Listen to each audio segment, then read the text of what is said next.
Live from downtown Bakersfield, 23 ABC News starts now. Kern County Congressman Kevin McCarthy visiting one local prison that was scheduled to be shut down. Why he believes it's not too late to save it. In Los Angeles and Kern County agreeing on a deal that will impact residents for years to come. What those for and against this deal are saying coming up. And fall is here, which means winter is around the corner and it's bringing in flu season. How you can prepare yourself for free. Good morning. Thanks for joining us for 23 ABC News at 6 a.m. I'm Danielle Kern-Kemp. And I'm Melissa Flores. We're going to check in with Chief Meteorologist Elena Rusk, find out what we can expect as we head outside. Pretty similar to what we've been seeing, right? Exactly. I was checking a forecast from Northern California and they were like, second, first, Santa is the first. Like, we just keep saying the same thing every day. Yeah. So there's that early morning light we were talking about earlier. The sun pops up at 6:22 officially this morning. Takes us a little bit longer to see it here on the valley floor because it then needs to rise over the mountains. But we're at 50 right now with that early light. If you're heading out for your morning run, we're expected to have moderate air quality today. High pressures and controls. So you see how dry our entire region is. Still that offshore flow, but not strong Santa Ana winds, thankfully. Watch those temperatures rise for the day. Several hours spent in the 80s this afternoon, and then we're back down to the 60s by 7 p.m. So it's a short day. The sun comes up at 6:30. It sets before 5, but you know what? That's fine because it's fall and we're used to it, right? So as we take a look at our traffic, everything is flowing freely out there. Your morning commute is wide open, but again, the CHP warning you to be careful this week because the evening commute is so dark. They don't want people getting sleepy and disoriented on the road. We're following breaking news just coming into the 23 ABC newsroom. The city of Ridgecrest hit with another earthquake this morning. According to the U.S. Geological Survey, Ridgecrest was hit with a magnitude 3.5 earthquake just after 4:30 this morning. That quake came nearly 2 hours after a 2.9 hit neighboring Searles Valley. Of course, it was just in July that the area was hit with a 6.4 and a 7.1 earthquake. Right now, it's not known if there's been any damage or injuries from this morning's quakes. Kern County Congressman and House Minority Leader Kevin McCarthy is addressing the planned inmate removal at the Taft Correctional Institution.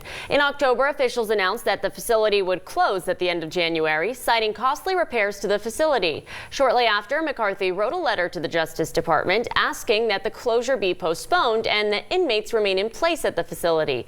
Attorney General William Barr granted that request. On Wednesday, McCarthy and Taft Mayor Dave Noor toured the facility. McCarthy says he understands some parts need to be upgraded, but he does not believe the facility should be closed down. These are areas that are recreational that are already walled off. It's more based upon a settlement on when this place was built.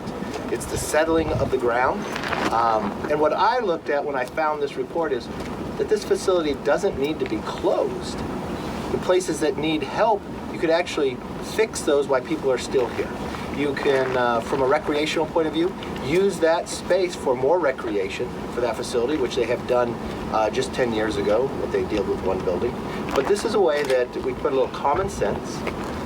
We can maintain this facility. This facility makes us safer. This facility is probably one of the best run facilities, one of the cleanest facilities since it's been built.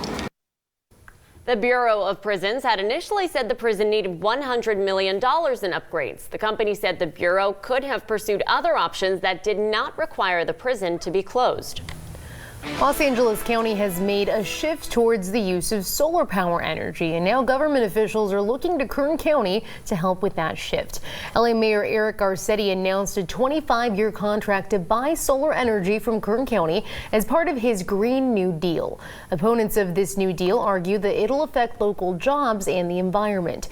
A spokesperson from the LA Department of Water and Power says this project is scheduled to be delivering energy in about 2 years in 2022.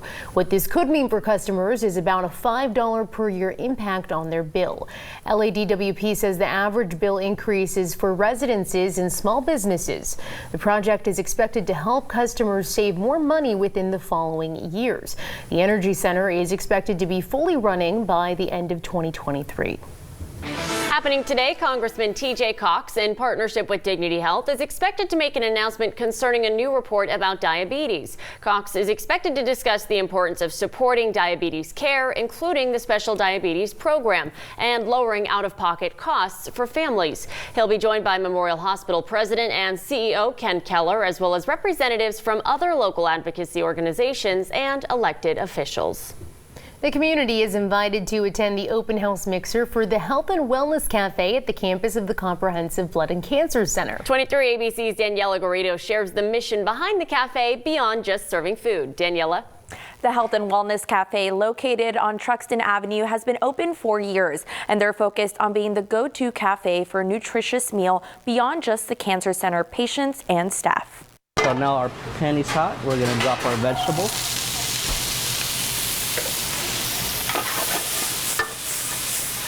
It's surprising. You're looking here, you come to visit us at a cancer facility where we're taking care of people who are, getting chemotherapy and radiation therapy and a variety of things like that. And then in the middle of all of that is this little place which is a cafe. And you wonder, what's this cafe doing here? At the Health and Wellness Cafe, food is medicine. The mission of the cafe is not just come and have a meal here.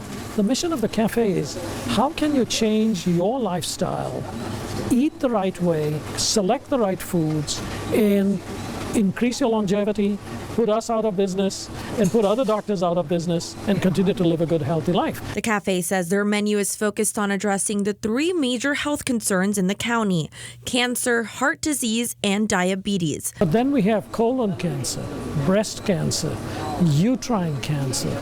All of these cancers have a nutritional connection. The menu uses organic products in balanced proportions, even giving employees of the cancer center a free meal every day. The cafe is a not-for-profit entity, so it's not interested in making money.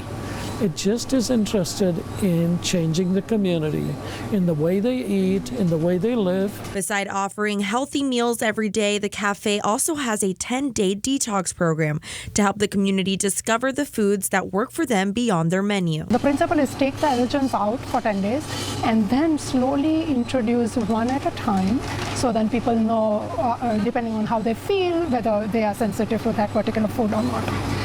So this dish is really simple, easy, and healthy.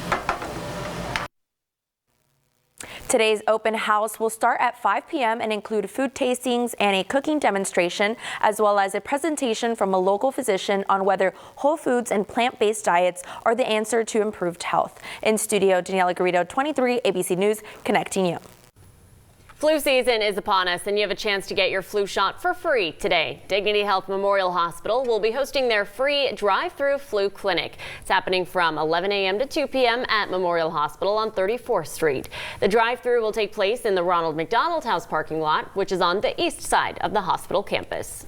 It's an event that honors the life of a Bakersfield native taken away at a young age. Today, the family of Braden Idenshank will hold a special drive-through lunch fundraiser honoring the 1-year anniversary of his passing. The fundraiser held by the family featuring burgers and more for $10. The Burgers for Braden drive-through will be held at Houchin Community Blood Bank on Bolthouse Drive from 11:30 a.m. until 1 p.m. The event benefits the nonprofit called Nobody Fights Alone. For pre-orders of 5 or more, the family asks that you text ahead of time to 661-809-8615. If you have chicken in the freezer, time to check the packaging before you eat it. Simmons Prepared Foods is recalling 2 million pounds of poultry. The Arkansas-based company says there may be contaminated materials in the meat, like metal. The recall includes several ready-to-cook products with packaging dates between October 21st and November 4th. Simmons says the chicken was sold in 8 states across the country and also distributed to restaurants, hospitals, and schools. Health officials say the products should be thrown out or returned to the store. Well, you might want to take a close look inside your fridge for this. Millstream Corporation is voluntarily recalling cold smoked salmon for fear of possible botulism. That form of food poisoning can cause general weakness, double vision, dizziness, and abdominal distension. In some cases, it can also be fatal. The potentially tainted products were sold from March through September of this year in sealed packages. Officials say no related illnesses have been reported so far. Among the states affected, Connecticut, Georgia, Illinois, Maine, Ohio, Texas, and Virginia. Consumers with questions should contact the company for more information.